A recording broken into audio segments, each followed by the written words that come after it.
Hello, everyone, and welcome back to my channel. I am back again with something invaluable for you this time. Okay. In today's video, we are going to uncover how can we actually resolve all these problems, surrounding English language. So basically, what are the common problems that we face in English when it comes to, talking or writing? The first thing is, of course, fluency. We are not fluent in English. Okay. Second is sentence constructions. So, whenever we construct a sentence, we often wonder whether it sounds correct. Okay. Whether I should say speak with, speak to, what is it? What is correct? Okay. So, all these grammatical dilemmas. Third is, of course, vocabulary. We run short of words while articulating, while talking, while speaking. Okay. And the last one, the most common one, we end up making a lot of errors in English. Why? Because we do not apply grammar in our day-to-day English. Okay. And we talk English or write English absolutely as per our whims and fancies. Well, friends, all this is happening. All these problems in English is happening. Why? Do you know that? It is happening because you are not able to think in English. So if you cannot think in English, how can you talk in English, or how can you write in English, or how can you be fluent in English for that matter? In your mother tongue, you generally sound to be very fluent. Why so? Be it Hindi or be it Gujarati or be it Marathi, whatever it is, you can carry on the conversation in your mother tongue, right? In your language of your comfort, basically. This happens because you are thinking in that language. So till the time you don't start thinking in English, you getting fluency in English is far fetched. Okay. So now the next question is, how should you actually start thinking in English? Okay. What is it that you should really what command should you give to your brain so that you can actually start thinking in English? Well, you can start thinking in English only when you have awareness about the standard English framework or a standard English structure. If you do not know what is the standard English structure, or if you know what is the standard English framework, I'm sorry, friends, all these problems will persist and they will be there forever. Okay. So in today's video, I am just going to give you one step solution, okay, which will help you initiate your thinking process in English. Okay. So just make sure that you adapt that solution, you adhere to that solution, and see how things change for you in your favor. Okay. So are you excited to know that one step solution? Yeah. So let's get started. Let me quickly share my screen with you.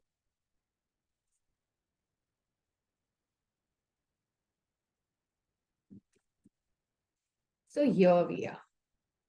Okay. So now, after watching this video, I really want you to start thinking in English, because you really have the path, okay, wherein we have channelized your thinking. Okay. So let's get started. Now start thinking in English. How?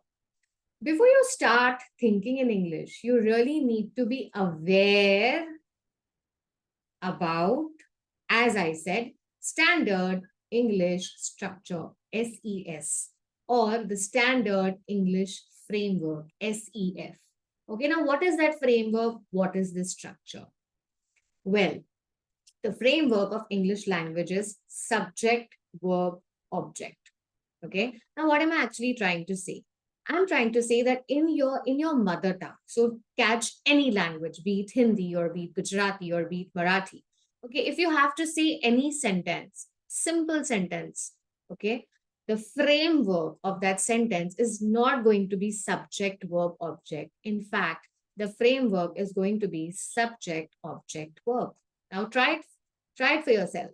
Okay, so say for example, if I catch Hindi, okay, as an example, and if I have to take a simple sentence like मैंने किताब दी, okay, मैंने मैंने किताब Please excuse my handwriting and please excuse my spelling errors in Hindi. Okay. Now what do you see in this sentence? It's a very simple sentence in Hindi language. Okay, and why are we taking this as an example? Because there is something that I want you to uncover. Okay, so firstly, that is the sentence structure. Okay, now if you look at the sentence structure of this particular sentence, the sentence structure is subject, many is subject, kitab is object, and we is verb. So look at the framework. Look at the structure. It is SOV structure, subject, object, verb. Now you take Marathi for that matter. Okay, so this was Hindi language. Now you take Marathi for that matter. Marathi mein you'll say me, right? Me pustak dili. Something. Okay. Me pustak dili. Okay. Something. So now again, look at the structure. The structure is same. SOV. Pustak is object. Dili is verb. So verb comes at the end. Okay, so it's subject, object, verb. Now the problem here is, even when we start thinking in English, we don't, what do we actually do? We translate in English. Now, why do we translate in English? Because we're not thinking in English. We are thinking in our own mother tongue. Okay, so in our own, in a language which we are comfortable in our skin. Okay, so basically, if you're comfortable with Hindi, you will think in Hindi. And what do? You pick up that Hindi sentence and then you try to translate translate it in English. Now, what happens in the due course, if you are translating as it is from your base language, which may be Hindi or a Marathi or a Gujarati, the framework is different. So when you translate it in English, so let's translate this as it is in English. You'll say maine means I, kitab is book, and di is gave or give, whatever. Gave. Yeah. Diya le lo. Maine kitab diya. So gave. Okay. So now if you translate this directly in English, what is it that you're getting? You're getting I book gave. Is that correct? Absolutely not. Now this is what is happening. You're not thinking in English. You're only you're thinking in your own mother tongue, in your language, in the language of your comfort. Okay, but you are just trying to translate what you have taught in your mother tongue to English. And in the due course, what is happening, the English that you're getting, the output that you're getting in English is an erroneous output, an output with full of grammatical errors. Okay, so this is of course incorrect. So how do we resolve this? We can resolve this only when we know the framework of English language, the sentence structure of English language, the crux of English language. And what is that crux? The crux is subject, verb, object. Okay, let's take the same example and let's put this example in subject, verb, object framework. So I can say I gave book. Now what I need here is I gave a book. Okay, I just need an article here. Okay, because the only difference, so the framework remains the same. We'll speak about the articles. Okay, so the framework, look at the framework. The framework is subject, verb, and object. So the first thing that you have to do is just remember this framework. Okay, and if you're trying to translate in English, from your mother tongue to English language also, just make sure that you adhere to this framework, adhere to this structure, that is subject, verb, object. So the moment you adhere to this structure, your language is going to be correct. Okay. Now, yes, of course, there are different elements that we are going to talk about, okay, while making a sentence. So just like here, we have introduced a new element, which is an article, a. Okay, now I have written a over here because I'm talking about a random book, any indefinite book. Okay, I'm not talking about any definite book. So I say, that's why I say he gave a book, which means any random book. But if I'm talking about some definite book, some specific book, like Rich Dad, Poor Dad, so obviously I will have to use a definite article. And that definite article is the. Okay, so he gave the book. Which book? The Rich Dad, the Poor Dad, whatever. It's Rich Dad and Poor Dad. He gave the book, hyphen, dash, Rich Dad, Poor Dad. Okay, so that's what it is. So see, what you need to focus on initially is the structure, and the structure is same, subject, verb, object. Of course, there is an element added here, which is an article. Similarly, if I have to, put this sentence into different tense, see, with this structure, we can cater to every element of grammar. Okay, every topic of grammar. So even if I have to change this to a present perfect tense or a present tense, he gives a book. In simple present tense, I will say he gives a book. Okay, which means as a habit, or as his general habit, or as a part of gift, he generally gives a book only. This is what it means. Okay, so that's tense. That's simple present tense. Now, without getting into a lot of nitty-gritties of tense, all I need to bring to your notice is look at the sentence structure, the subject, the verb, and the object again. So the sentence structure remains same, though the tense has changed, yet the structure remains the same. Okay. Similarly, a simple present tense. Okay. He has given a book. Okay. So again, look at this subject. He, given is the main verb, book is the object, has is the helping verb. So basically verbs again. So subject, verb, object. Again, the structure remains the same, though the tense has changed. Okay. Yet the structure, the crux, the framework of English language is same. Okay. So the very first thing that you need to understand is you have to know the framework of English, which is subject, verb, object, and then try to, structure the sentence or restructure the sentence in the given framework. Okay. So look at this. In one sentence, in this one framework, we have added an element of article, which is a. We have taken into consideration different tense, the simple present tense and the present perfect. So on, you can talk about future tense. Okay. Now, let's bring preposition into picture. Now, again, the structure remains the same. Look at this new example. He is the subject, gave is the verb, book is the object, me again is object. Okay. So again, the framework is same. However, I have two objects over here. So he gave a book to whom? To me. Okay. So two. So now if I have to connect these two objects, I need a preposition here. And preposition will always be before a noun or a pronoun. Here it is a pronoun. Me is a pronoun. So I can say he gave a book to Krishna. A random name. Krishna is a noun, a person.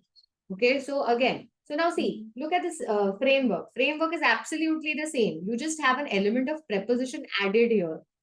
Okay, just an element of preposition that is to added here. Yeah, so that's it. That's the same different example, but this example that's giving you the same structure. Now let's take conjunctions into picture. Okay, so neither and nor I've taken here as conjunctions, which are correlative conjunctions. Now just keep these conjunctions aside. Focus on the structure. So look at the structure.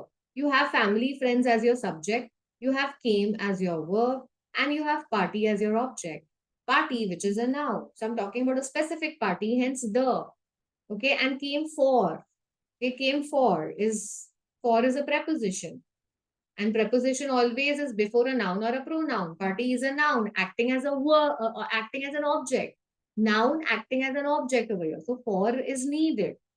Okay, for is needed before a noun. For is a preposition which is needed before the noun. Okay, so that's what. See, the structure remains the same. Only thing which I have added here along with the preposition is these two correlative conjunctions. That's neither nor. Okay, it's one actually. Neither nor is one correlative conjunction. Okay, so now how am I adding it? Before the subject family, that's the first subject I'm taking. I'm adding one correlative conjunction, that's neither. And before friends, which is again the subject, I'm adding nor. Okay, but the structure remains the same.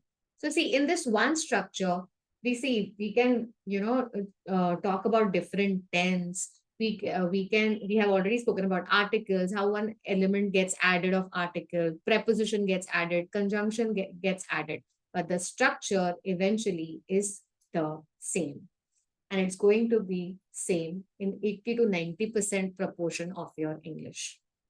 There are minor variations, Of course, we cannot discuss everything today. Now, all these types of sentence structures, the minor variations, and fine tuning of your English language, we do in our paid community. Okay. So if you're really willing to uplift your English quotient, and if you're really willing to expand your vocabulary, your fluency, accelerate your fluency, and learn about all the different sentence structures that actually exist in English, subject, verb, object, of course, being the framework of the English, then I welcome you to my paid community, that is English Live Skill Hub. Okay, if you really want to join us, all details are given in the description box. You can contact us from there. We are there on Facebook as English Excellence with Shivangi, and we are there on Instagram too as English Exemplary. Okay, so you can definitely get in touch with us. And every week we do have a free masterclass.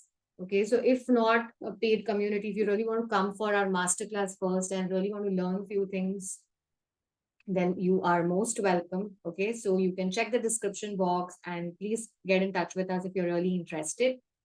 Of course, if you have liked my content, do like, subscribe.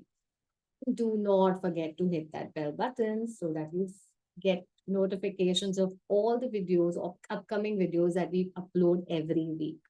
Okay. And meanwhile, happy learning, keep watching the videos and keep growing and keep elevating your English quotient. Thank you so much and goodbye. Take care. Bye.